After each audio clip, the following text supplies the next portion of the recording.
Hi friends, അപ്പോൾ നമ്മൾ ഈ ഒരു 3 കളർ ഉപയോഗിച്ചിട്ടാണ് ഈ ഒരു മുടി വരച്ചേക്കുന്നത്. അപ്പോൾ ഇതിനകത്ത് നമുക്ക് മുടിയുടെ ടോപ്പിലായിട്ട് കുറച്ച് ഭാഗത്ത് ലൈറ്റ് അടിക്കുന്ന കുറച്ച് ഏരിയാസ് ഉണ്ട്. അപ്പോൾ അവിടെയൊക്കെ നമ്മൾ സ്കിൻ കളർ ഉപയോഗിച്ചിട്ടുണ്ട്.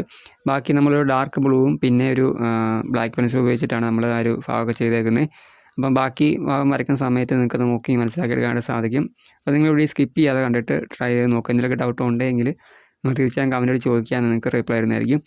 അപ്പോൾ നമ്മൾ കഴിഞ്ഞ പാട്ടിൽ ഷെയ്ഡിങ് അത് ചെയ്തിട്ടുണ്ടായിരുന്നു. അപ്പം ഷെയ്ഡിങ് നിങ്ങൾ കണ്ടിട്ട് നിങ്ങൾക്ക് വരയ്ക്കാൻ പറ്റുമോ എന്നുള്ള കാര്യം ജസ്റ്റ് നിങ്ങൾക്ക് പറയാം. കുറേ പേര് കമൻറ്റ് ചെയ്ത് പറഞ്ഞിട്ടുണ്ടായിരുന്നു ബുദ്ധിമുട്ടാണ് എന്നുള്ള കാര്യം. അപ്പോൾ നിങ്ങൾ ബുദ്ധിമുട്ടാണ് എന്ന് കരുതി മാറ്റി വെച്ച് ഞാൻ നിങ്ങൾക്ക് ഒരിക്കലും കളർ പെൻസിൽ ഡ്രോയിങ് ചെയ്യാണ്ട് സാധിക്കില്ല. നിങ്ങൾ വീണ്ടും വീണ്ടും ട്രൈ ചെയ്തുകൊണ്ടേ ഇരിക്കുക, എങ്കിൽ മാത്രമേ നമുക്ക് വരയ്ക്കാണ്ട് സാധിക്കത്തുള്ളൂ. അപ്പോൾ ഞാനും വരച്ച് തുടങ്ങുന്ന സമയത്ത് ബുദ്ധിമുട്ടാണെന്ന് കരുതി മാറ്റി വെച്ചിരുന്നെങ്കിൽ ഞാൻ ഒരിക്കലും കളർ പെൻസിൽ ഡ്രോയിങ് നല്ല രീതിക്ക്, അതായത് ഇപ്പോൾ ചെയ്യുന്ന ഈ രീതിക്ക് പോലും ഞാൻ എത്തില്ലായിരുന്നു. അപ്പം എന്തായാലും നമ്മൾ ട്രൈ ചെയ്ത് നോക്കുക. വീണ്ടും വീണ്ടും ശരിയാവുന്നിടം വരെ നിങ്ങൾ ട്രൈ ചെയ്ത് നോക്കുക. അപ്പം നിങ്ങൾക്ക് തീർച്ചയായും വരയ്ക്കാൻ സാധിക്കുന്നതായിരിക്കും. പിന്നെയെന്ന് വെച്ച് കഴിഞ്ഞാൽ കളർ പെൻസിൽ പലരും ചോദിച്ചിട്ടുണ്ടായിരുന്നു, ഏതാ നല്ലതെന്ന് ചോദിച്ചിട്ടുണ്ടായിരുന്നു. ഞാനിപ്പം യൂസ് ചെയ്യുന്ന ബ്രിസ്റ്റോയുടെ ഈ ഒരു പെൻസിലാണ്. അപ്പോൾ ഇത് നിങ്ങൾ വാങ്ങുവാണെങ്കിൽ, ഞാനിപ്പം പറഞ്ഞ കാര്യമാണ്, നിങ്ങളിത് വാങ്ങുവാണെങ്കിൽ തീർച്ചയായും നിങ്ങൾക്ക് വളരെ ഈസി ആയിട്ട് തന്നെ കളർ പെൻസിൽ ഡ്രോയിങ് ചെയ്യാനായിട്ട് സാധിക്കും. ഏറ്റവും കൂടുതൽ ബുദ്ധിമുട്ട് വരുന്നത് ഈ പറഞ്ഞ സ്കിൻ കളർ ചെയ്യാൻ വേണ്ടിയിട്ടാണ്. അപ്പോൾ നിങ്ങൾക്ക് വളരെ ഈസി ആയിട്ട് സ്കിൻ കളർ ചെയ്തെടുക്കാനായിട്ട് സാധിക്കും. അപ്പം ഇത് വാങ്ങുവാൻ പറ്റുമെങ്കിൽ നല്ലതാണ്. കുറച്ച് റേറ്റ് വരുന്നുണ്ട്, എന്നാൽ പോലും നിങ്ങളിത് വാങ്ങി വെക്കുവാണെങ്കിൽ നിങ്ങൾക്ക് കുറച്ച് നാളത്തേക്കുണ്ട്. കാരണം ഇത് പെട്ടെന്ന് അങ്ങനെ തീർന്നു പോകുന്നില്ല. അതായത് നമ്മൾ ഒരുപാട് ഷാർപ്പ് ചെയ്യേണ്ട ആവശ്യം വരുന്നില്ല. പിന്നെ ലെഡ് അങ്ങനെ ഒടിഞ്ഞങ്ങനെ പോകുന്നില്ല. അങ്ങനെയുള്ള പ്രോബ്ലംസ് ഒന്നുമില്ല. കാരണം നമ്മൾ കൊടുക്കുന്ന ആ ഒരു പ്രൈസിനുള്ള കാര്യം, അല്ലെങ്കിൽ ആ ഒരു കൊടുക്കുന്ന ആ വിലയ്ക്കുള്ള ഒരു മൂല്യം നമുക്കുണ്ട്. അപ്പം നിങ്ങളിത് വാങ്ങി വെക്കാൻ പറ്റുമെങ്കിൽ വാങ്ങി വെക്കാം കേട്ടോ. ഡോംസിൻ്റെ ആർട്ട് ലൈനിലൊക്കെ ഞാൻ യൂസ് ചെയ്തിട്ടുണ്ട്. അപ്പം എനിക്ക് അതിലും കുറച്ചുകൂടെ ബെറ്ററായിട്ട് തോന്നിയത് തന്നെയാണ്. അതുകൊണ്ടാണ് ഞാൻ പറയുന്നത്. അപ്പം ആർട്ട് ലൈനിൻ്റെ പെൻസിൽ ഉപയോഗിച്ച് നമ്മൾ വരച്ച ഡ്രോയിങ്ങും ഈ ചാനൽ തന്നെ കിടപ്പുണ്ട്. അപ്പം അതിനകത്ത് സ്കിൻ കളറൊക്കെ ഉണ്ട്. പക്ഷേ എന്നാലും ഇത്ര ഒരു നല്ലൊരു ക്ലിയർ ആയിട്ടുള്ളൊരു കളറൊന്നും നമുക്ക് അതിനകത്ത് കിട്ടത്തില്ല. അപ്പം അതിൻ്റെ റേറ്റ് കുറവാണ്. അപ്പം നമുക്ക് നമ്മുടെ ആ ഒരു വില വെച്ച് നോക്കുമ്പം നമുക്കത് ഓക്കെയാണ്. ഇത് ഈ പറഞ്ഞ അത്യാവശ്യം റേറ്റ് വരുന്നുണ്ട്, എന്നാൽ പോലും പറഞ്ഞാൽ നമുക്ക് അതിനുള്ളൊരു മൂല്യമുണ്ട്. അപ്പോൾ എന്തായാലും നിങ്ങൾക്ക് തുടർന്ന് വരയ്ക്കാൻ താല്പര്യം ഉണ്ടെങ്കിൽ നിങ്ങൾ വാങ്ങി വെച്ചാൽ മതി. വെറുതെ വാങ്ങി ഒരു സൈഡോട്ട് മാറ്റി വെക്കാനാണെങ്കിൽ നിങ്ങൾ വാങ്ങണ്ട. നിങ്ങൾക്ക് കളർ പെൻസിൽ ഡ്രോയിങ് മുമ്പോട്ട് പഠിക്കാൻ താല്പര്യം അല്ലെങ്കിൽ ചെയ്യാൻ താല്പര്യം ഉണ്ടെങ്കിൽ മാത്രം നിങ്ങൾ ഈ സെറ്റ് വാങ്ങിയാൽ മതി. കാരണം ഇത്ര നമ്മൾ വില കൊടുത്ത് വാങ്ങിയിട്ട് ഇനി അത് വെറുതെ ഇരുന്ന് പോകണ്ടാണല്ലോ എന്നിട്ട് ഞാൻ പറഞ്ഞാണ്. അപ്പോൾ നിങ്ങൾക്ക് താല്പര്യം ഉണ്ടെങ്കിൽ വാങ്ങി വെക്കുക. നമ്മളിനി മുമ്പോട്ടുള്ള സമയത്ത് കൂടുതലായിട്ട് കളർ പെൻസിൽ ഡ്രോയിങ് ഉൾപ്പെടുത്തുന്നുണ്ട്. അപ്പോൾ നിങ്ങൾക്ക് ഇത് നോക്കിയിട്ട്, അതായത് ഈ വീഡിയോ നോക്കിയിട്ടൊക്കെ നിങ്ങൾക്ക് കളർ പെൻസിൽ ഡ്രോയിങ് ചെയ്യാനായിട്ട് സാധിക്കും വാങ്ങി വെച്ചാൽ. അപ്പം എന്തായാലും നമ്മൾ ഡ്രോയിങ് പഠിക്കുന്നുണ്ടെങ്കിൽ തീർച്ചയായും കുറച്ച് ഡ്രോയിങ് മെറ്റീരിയൽസ് വാങ്ങി വെക്കുന്നത് എപ്പോഴും നല്ലതല്ലേ. അപ്പോൾ അങ്ങനെ നിങ്ങൾക്ക് താല്പര്യം ഉണ്ടെങ്കിൽ നിങ്ങൾ വാങ്ങി വെക്കുക. പിന്നെ കളർ പെൻസിൽ ഈ പറഞ്ഞ പോലെ സ്റ്റാർട്ടിങ്ങിൽ എങ്ങനെയാണെങ്കിൽ ബുദ്ധിമുട്ട് തന്നെയാണ്. അപ്പോൾ നിങ്ങൾ ട്രൈ ചെയ്തുകൊണ്ടിരിക്കുക കേട്ടോ. പിന്നെ വീഡിയോ ഇഷ്ടമായി നിങ്ങൾ തീർച്ചയായും ലൈക്ക് ചെയ്യുക. എന്തെങ്കിലും അഭിപ്രായം ജസ്റ്റ് കമൻറ്റ് ചെയ്യുക. നിങ്ങൾക്ക് ഡ്രോയിങ് പഠിക്കാൻ താല്പര്യം ഉണ്ടെങ്കിൽ മറക്കാതെ ചാനൽ സബ്സ്ക്രൈബ് ചെയ്യുക. പിന്നെ നിങ്ങളുടെ ഫ്രണ്ട്സ് ആയാലും ഡ്രോയിങ് പഠിക്കാൻ താല്പര്യമുള്ള ആൾക്കാരുണ്ടെങ്കിൽ അവരിലേക്ക് വിടുന്നത് ഞാൻ ജസ്റ്റ് ഒന്ന് ഷെയർ ചെയ്ത് കൊടുക്കുക. ഞാനിപ്പോൾ ഇതിനകത്ത് നമ്മൾ മുടി വരയ്ക്കുന്ന സമയത്ത് ഡാർക്ക്, അതായത് ബ്ലാക്ക് നമ്മൾ കൊടുത്തേക്കുന്ന ഡോംസിൻ്റെ പെൻസിൽ ഉപയോഗിച്ചിട്ടാണ്. കാരണം നമ്മളെ കയ്യിൽ ബ്രിസ്റ്റോയുടെ പെൻസിൽ വളരെ കുറച്ച് മാത്രമേ ഇനി ഉള്ളൂ. അത് തീർന്നു പോകുമെന്നുള്ളൊരു പേടിയുണ്ട്, അല്ലെങ്കിൽ ഒരു വിഷമം കൊണ്ട് നമ്മൾ ഈ ഒരു പെൻസിൽ യൂസ് ചെയ്യുന്നതാണ്. അപ്പം ഡാർക്ക് കളറാകുമ്പോൾ നമുക്ക് കുറച്ചുകൂടെ കൂടുതലായിട്ട് നമ്മൾ അപ്ലൈ ചെയ്താലും ബുദ്ധിമുട്ടൊന്നുമില്ല. അതായത് നമുക്ക് സ്കിൻ കളർ ചെയ്യുന്നേക്കാളും കുറച്ചുകൂടെ ഈസി ആയിട്ട് തന്നെ നമുക്ക് മുടി വരയ്ക്കാൻ പറ്റും. അപ്പം മുടി വരയ്ക്കുന്ന സമയത്ത് നമുക്ക് ഈ പെൻസിൽ തോംസിൻ്റെ ആണെങ്കിലും കുഴപ്പമൊന്നുമില്ല.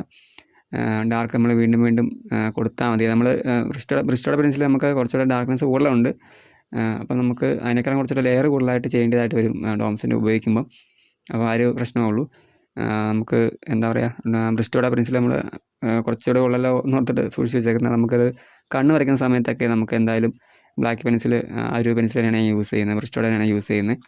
അപ്പം ആ ഒരു സമയത്ത് അതിന് വേണ്ടി എടുക്കാമല്ലോ എന്ന് ഓർത്തിട്ട് ഒരുപാട് തീർത്ത് കളയാതെ വെച്ചേക്കുന്നതാണ്. ഡോംസിൻ്റെ നമുക്ക് മുടി വരയ്ക്കാൻ വേണ്ടി ഇപ്പോൾ നമുക്ക് ഡോംസിൻ്റെ പെൻസിൽ തീർന്നു പോയാലും വാങ്ങാൻ വേണ്ടി റേറ്റ് ഒന്നും വരുന്നില്ല. അതുകൊണ്ട് ഡോംസിൻ്റെ ഞാൻ യൂസ് ചെയ്യുന്നത് മാത്രമേ ഉള്ളൂ. അപ്പോൾ നിങ്ങളുടെ കയ്യിൽ ബ്രിസ്റ്റോയുടെ ഉണ്ട് എങ്കിൽ നിങ്ങളത് തന്നെ യൂസ് ചെയ്യുക. പിന്നെയെന്ന് വെച്ച് കഴിഞ്ഞാൽ നമ്മളിടുന്ന ഓരോ വീഡിയോസ് നിങ്ങൾ കറക്റ്റായിട്ട് ഫോളോ ചെയ്ത് പോകാൻ ആയിട്ട് ശ്രമിക്കുക. ഓരോ പാർട്ടും കണ്ടിട്ട് അത് വരച്ച് തന്നെ മുമ്പോട്ട് പോവുക. നിങ്ങൾ ഓരോ വീഡിയോസും കാണുന്ന സമയത്ത് അത് സ്കിപ്പ് ചെയ്ത് കാണാൻ ശ്രമിക്കുക. കാരണം സ്കിപ്പ് ചെയ്ത് കണ്ടു കഴിഞ്ഞാൽ നിങ്ങൾക്ക് പല കാര്യങ്ങളും കിട്ടത്തില്ല. ഞാൻ പല കാര്യങ്ങളും പറയുന്ന സമയത്ത് നിങ്ങൾക്കത് കിട്ടത്തില്ല. ഞാൻ ചെറിയ ഡ്രോയിങ് ടിപ്സൊക്കെ പറഞ്ഞു പോകുന്ന ചില സമയത്ത്. അപ്പോൾ ആ ഒരു സമയത്ത് നിങ്ങൾക്ക് അതൊന്നും കിട്ടാനാണ് ചാൻസ് ഇല്ല. അപ്പോൾ നിങ്ങൾ വീഡിയോ സ്കിപ്പ് ചെയ്യാതെ കാണാനായിട്ട് ശ്രമിക്കുക. പിന്നെ നേരത്തെ പറഞ്ഞാൽ പലരും വരയ്ക്കാൻ വേണ്ടി ബുദ്ധിമുട്ടാണെന്ന് പറഞ്ഞിട്ടുണ്ടായിരുന്നു. അപ്പോൾ നിങ്ങൾക്ക് കളർ പെൻസിൽ ഡ്രോയിങ് ചെയ്യാനാണ് ബുദ്ധിമുട്ട്, അല്ലെങ്കിൽ സാധാരണ ഡ്രോയിങ് ചെയ്യാനും നിങ്ങൾക്ക് ബുദ്ധിമുട്ടാണോ എന്ന് ജസ്റ്റ് ഒന്ന് പറയുക. നിങ്ങൾക്ക് പറ്റുമെങ്കിൽ എന്നെ ഇൻസ്റ്റാഗ്രാം വഴി ഒന്ന് ജസ്റ്റ് ഒന്ന് കോൺടാക്ട് ചെയ്യുക, ഒന്ന് മെസ്സേജ് അയച്ചാൽ മതി. നിങ്ങൾ വരച്ച ഡ്രോയിങ് ജസ്റ്റ് ഒന്ന് അയച്ചു തരാൻ പറ്റുമെങ്കിൽ ഒന്ന് അയച്ചു തരിക. നിങ്ങൾ വരച്ച അത്ര ഭാഗം ജസ്റ്റ് ഒന്ന് കാണിച്ചാൽ മതി. അതിനകത്ത് എന്താണ് മിസ്റ്റേക്ക് വന്നേക്കുന്നത്, അല്ലെങ്കിൽ അതിൻ്റെ അകത്ത് എന്തെങ്കിലും തിരുത്താനുണ്ടെങ്കിൽ നിങ്ങൾക്ക് പറഞ്ഞുതരാം. അപ്പം ഇപ്പം ഇതിനകത്ത് കമൻറ്റ് ഇട്ട് കഴിഞ്ഞാൽ നമ്മൾ ഡ്രോയിങ് കാണുന്നില്ലല്ലോ. ജസ്റ്റ് നിങ്ങൾ കമൻറ്റ് ചെയ്യുന്ന സമയത്ത് നിങ്ങൾ എന്താ ചെയ്തേക്കുന്ന മിസ്റ്റേക്ക് എനിക്ക് മനസ്സിലാക്കാൻ സാധിക്കില്ല. അപ്പോൾ നിങ്ങൾ പറ്റുമെങ്കിൽ ജസ്റ്റ് ഒന്ന് ഇൻസ്റ്റാഗ്രാമിൽ മെസ്സേജ് അയച്ചാൽ മതി. ഇപ്പോൾ ഒരുപാട് പേര് നമ്മുടെ വീഡിയോസ് കണ്ടിട്ട് വരയ്ക്കുന്നുണ്ട്, കുറേ പേര് എനിക്ക് അയച്ചു തരുന്നുണ്ട്. അപ്പം എൻ്റെ ഉദ്ദേശം അത് തന്നെയാണ്. നിങ്ങൾ ചെറുതായിട്ടെങ്കിലും വരയ്ക്കുന്ന ആൾക്കാരാണെങ്കിൽ നിങ്ങളെ നല്ല രീതിക്ക് ഒന്ന് പ്രാക്ടീസ് ചെയ്യിപ്പിച്ച് നല്ല രീതിക്ക് നിങ്ങളെ കൊണ്ടുവരിക എന്നുള്ളതാണ് എൻ്റെ ഉദ്ദേശം. അപ്പം ഒരുപാട് പേര് ഡ്രോയിങ് ചെയ്യാൻ അറിയാഞ്ഞിട്ടും വെറുതെ ഇരിക്കുന്ന ആൾക്കാരുണ്ട്, മടി പിടിച്ച് വരയ്ക്കാതിരിക്കുന്ന ആൾക്കാരുണ്ട്. അങ്ങനെയുള്ളവർക്കും ഒരു മോട്ടിവേഷൻ കൊടുത്ത് വീണ്ടും അവരുടെ ആർട്ടിലേക്ക് തിരിച്ച് കൊണ്ടുവരിക എന്നുള്ളതാണ് ഞാൻ ഉദ്ദേശിക്കുന്നത്. ഞാൻ മെയിനായിട്ട് ഇപ്പോൾ ഈ ചാനൽ മുമ്പോട്ട് കൊണ്ടുപോകുന്നത് തന്നെ ഡ്രോയിങ് പഠിക്കാൻ വരുന്ന ആൾക്കാർക്ക് യൂസ് ആവണമെന്ന രീതിയിൽ തന്നെയാണ്. പരമാവധി വീഡിയോസ് ചെയ്യാനൊക്കെ ഈ ഒരു ചാനൽ ഇപ്പം ഇടാനായിട്ട് ഉദ്ദേശിക്കുന്നത്. നമ്മൾ ഈ ചാനൽ സ്റ്റാർട്ട് ചെയ്ത സമയത്ത് അങ്ങനെ ഉദ്ദേശങ്ങൾ പ്രത്യേകിച്ച് കാര്യങ്ങളൊന്നും ഉണ്ടായിരുന്നില്ല. വെറുതെ വരച്ച് ഡ്രോയിങ് ഇടുക എന്നുള്ള മാത്രം ഒരു ഉദ്ദേശം മാത്രമേ ഉള്ളായിരുന്നു. പിന്നീട് ഓരോരുത്തർ ഇങ്ങോട്ട് കമൻറ്റ് ചെയ്ത് ചോദിച്ചതാണ് ജസ്റ്റ് ട്യൂട്ടോറിയൽ സ്റ്റാർട്ട് ചെയ്യാവുന്ന. അങ്ങനെയാണ് ഞാൻ ഡ്രോയിങ് വോയിസൊക്കെ കൊടുത്ത് വീഡിയോസ് ഇടാനായിട്ട് തുടങ്ങിയത്. അപ്പം ഇപ്പോൾ ഈ ചാനൽ മുമ്പോട്ട് കൊണ്ടുപോകുന്നത് തന്നെ നിങ്ങൾക്ക് വേണ്ടിയിട്ടാണ്. അപ്പോൾ നിങ്ങളുടെയൊക്കെ നല്ല രീതിയിൽ സപ്പോർട്ട് ഉണ്ടെങ്കിൽ തീർച്ചയായും നമ്മൾ കൂടുതലായിട്ടും ഡ്രോയിങ് ട്യൂട്ടോറിയൽസ് ഇടുന്നതായിരിക്കും. അതുപോലെ കളർ പെൻസിലാണെങ്കിൽ കളർ പെൻസിൽ ഇടാം. നമ്മൾ അയക്കാൻ വേണ്ടി ഡ്രോയിങ് വേണമെങ്കിൽ അങ്ങനെയും ചെയ്യാം. അപ്പോൾ നിങ്ങൾക്ക് എന്ത് ട്യൂട്ടോറിയൽസാണ് ആവശ്യമെങ്കിൽ നിങ്ങൾ പറഞ്ഞാൽ മതി. എനിക്കറിയാവുന്ന കാര്യങ്ങൾ എന്താണെങ്കിലും ഞാൻ നിങ്ങളുമായിട്ട് ഷെയർ ചെയ്യുന്നതായിരിക്കും വീഡിയോ ആയിട്ട്. അപ്പോൾ എന്തായാലും നിങ്ങളിത് കണ്ടിട്ടൊന്ന് ട്രൈ ചെയ്ത് നോക്കുക കേട്ടോ. നിങ്ങൾ ബുദ്ധിമുട്ടാണെന്ന രീതിയിൽ നിങ്ങൾ മാറ്റി വെക്കല്ലേ. നിങ്ങൾ തീർച്ചയായും ഒന്ന് ട്രൈ ചെയ്ത് നോക്കുക. നിങ്ങൾക്ക് പറ്റും. നിങ്ങൾക്ക് പറ്റും എന്നുള്ളൊരു മനസ്സിലൊരു വിചാരം ഉണ്ടാക്കി നിങ്ങൾ വരയ്ക്കുക. തീർച്ചയായും നിങ്ങൾക്ക് വരയ്ക്കാണ്ട് സാധിക്കും. കാരണം അതിൻ്റെ ഏറ്റവും വലിയ തെളിവ് ഞാൻ തന്നെയാണ്. ഞാൻ ഈ കളർ പെൻസിൽ ഡ്രോയിങ് തുടങ്ങിയ സമയത്ത് എന്താ പറയുക, മുഴുവൻ മിസ്റ്റേക്കായിരുന്നു. ഒന്നും ശരിയാകുന്നില്ലായിരുന്നു. സ്കിൻ കളറൊക്കെ ഞാൻ ചെയ്യാൻ വേണ്ടി കുറേ ബുദ്ധിമുട്ടുണ്ടായിരുന്നു. അല്ലെങ്കിൽ മുടി വരയ്ക്കാനൊക്കെ നല്ല ബുദ്ധിമുട്ടായിരുന്നു. കാരണം നമുക്ക് അറിയില്ല. നമ്മൾ തുടങ്ങുന്ന സമയത്ത് നമുക്ക് എന്താ ഒരു ഐഡിയ ഇല്ല. നമ്മൾ ഒരു ഫോട്ടോ കിട്ടും, അത് നോക്കി വരയ്ക്കുക എന്നുള്ളൊരു ഇത് മാത്രമേ നമുക്ക് അറിയത്തുള്ളൂ. അപ്പം വരയ്ക്കുന്ന സമയത്ത് നമ്മൾ ആ ഒരു സ്കിൻ കളർ അതിൻ്റെ അകത്ത് നമുക്ക് എങ്ങനെ ഇങ്ങോട്ട് വരച്ചെടുക്കാമെന്നൊരു ഐഡിയ ഉണ്ടാകത്തില്ല. അപ്പോൾ നമ്മൾ വരച്ച് വരുന്ന സമയത്ത് ഫോട്ടോയിൽ ഒരു കളറായിരിക്കും, നമ്മൾ വരയ്ക്കുന്ന സമയത്ത് വേറൊരു കളറായിരിക്കും. അപ്പോൾ അങ്ങനെയൊക്കെ ഉള്ള പ്രശ്നങ്ങളൊക്കെ വരും. അത് തുടങ്ങുന്ന സമയത്ത് എല്ലാവരും അങ്ങനെയാണ്, ഞാൻ ഉൾപ്പെടെ എല്ലാവരും അങ്ങനെയാണെന്ന് നിങ്ങൾ മനസ്സിൽ ഒന്ന് ഉറപ്പിച്ചേക്കുക. അല്ലെങ്കിൽ മനസ്സിലൊന്ന് ആലോചിച്ചിട്ട് നിങ്ങൾ വരയ്ക്കുക. നിങ്ങൾക്ക് തീർച്ചയായും സാധിക്കും. നമ്മളിപ്പം പെട്ടെന്ന് വരച്ചെടുക്കാൻ പറ്റുന്നൊരു കാര്യമല്ലല്ലോ ഡ്രോയിങ് എന്ന് പറയുന്നത്. നമുക്ക് കുറേ സമയം വേണ്ടി വരുന്ന കേസാണ്. അപ്പോൾ എന്തായാലും നമുക്ക് നല്ല ക്ഷമ വേണം. അപ്പോൾ ക്ഷമയോടെ ഇരുന്ന് വരയ്ക്കാനായിട്ട് ശ്രമിക്കുക. നിങ്ങൾക്ക് തീർച്ചയായും വരയ്ക്കാനായിട്ട് സാധിക്കും. പിന്നെ എന്തെങ്കിലുമൊക്കെ ഉണ്ടെങ്കിൽ നിങ്ങൾ ഈ പറഞ്ഞാൽ ചോദിച്ചാൽ മതി. നിങ്ങളെപ്പം കമൻറ്റ് ചെയ്താലും കുഴപ്പമില്ല. ഞാൻ അതിന് സമയം അനുസരിച്ച് നിങ്ങൾക്ക് റിപ്ലൈ തരുന്നതായിരിക്കും. അതിപ്പോൾ നിങ്ങൾ മെസ്സേജ് അയച്ചാലും കുഴപ്പമൊന്നുമില്ല. ഞാൻ സമയം അനുസരിച്ച് എന്തായാലും എല്ലാവർക്കും ഞാൻ റിപ്ലൈ കൊടുക്കാറുണ്ട്. അപ്പോൾ നിങ്ങൾ എന്തായാലും പറ്റുമെങ്കിൽ എന്താ പറയുക, മെസ്സേജായിട്ട് തന്നെ ചോദിച്ചോളുക. അതാകുമ്പോൾ നിങ്ങൾ വരച്ച ഡ്രോയിങ് എനിക്ക് കാണാനും സാധിക്കുമല്ലോ. അപ്പോൾ നിങ്ങൾ ആ ഡ്രോയിങ്ങോടെ ജസ്റ്റ് ഒന്ന് അയച്ചു തന്നാൽ മതി. ഞാൻ ഈ ഈ ഡ്രോയിങ് രണ്ടാമത് ചെയ്തതാണ്. അതായത് നമ്മൾ ആദ്യം ബ്ലാക്ക് ആൻഡ് വൈറ്റ് ഡ്രോയിങ് ചെയ്തിട്ടുണ്ടായിരുന്നു. അപ്പോൾ ആ സമയത്ത് എനിക്കത് നല്ല രീതിയിൽ ചെയ്യാനായിട്ട് സാധിച്ചില്ല. കാരണം എനിക്ക് ആ കിട്ടിയ ഫോട്ടോ ഒന്നും നല്ല ക്ലാരിറ്റി ഉള്ളൊരു ഫോട്ടോ അല്ലായിരുന്നു. പിന്നെ എനിക്കത് വരച്ച സമയത്തും ഒരു തൃപ്തി ഉണ്ടായിരുന്നില്ല. പിന്നെ ഞാൻ വരച്ചതല്ലേ എന്ന് ഓർത്തിട്ട് മാത്രം ഞാൻ യൂട്യൂബിലോട്ട് ഇട്ടതാണ്.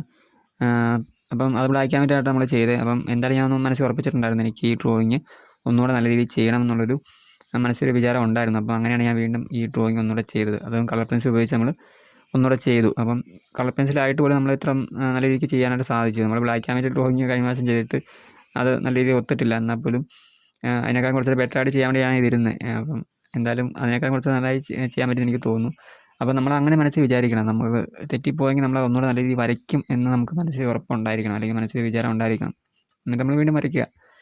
നമുക്ക് ആ നല്ല രീതിയിൽ എത്തും വരെ നമ്മൾ വരയ്ക്കുക. നമ്മൾ വീണ്ടും വരച്ചുകൊണ്ടേ ഇരിക്കുക. ഇപ്പം ഇതിപ്പോൾ തെറ്റിപ്പോയാൽ ഞാൻ ഒന്നുകൂടെ വരച്ചേനെ. അപ്പോൾ ഞാൻ അങ്ങനെ ആ ഒരു മനസ്ഥിതിയിൽ നമ്മൾ മുമ്പോട്ട് പോകണമെങ്കിൽ മാത്രമേ നമുക്ക് ഡ്രോയിങ്ങിൽ ഉറപ്പായിട്ടൊരു വിജയം ഉണ്ടാകത്തുള്ളൂ. അല്ലെങ്കിൽ നമ്മളൊന്ന് വരച്ച് രണ്ട് വരച്ച് തെറ്റിപ്പോയി എന്ന് നമ്മൾ വിഷമിച്ചിരുന്ന് കഴിഞ്ഞാൽ നമ്മളവിടെ ഇരുന്ന് പോകത്തുള്ളൂ. അതേസമയം നമ്മൾ വീണ്ടും വരയ്ക്കാനുള്ള മനസ്സ് കാണിച്ചെങ്കിൽ തീർച്ചയായും നിങ്ങൾക്ക് നല്ല രീതിയിൽ വരയ്ക്കാനായിട്ട് സാധിക്കും.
താങ്ക്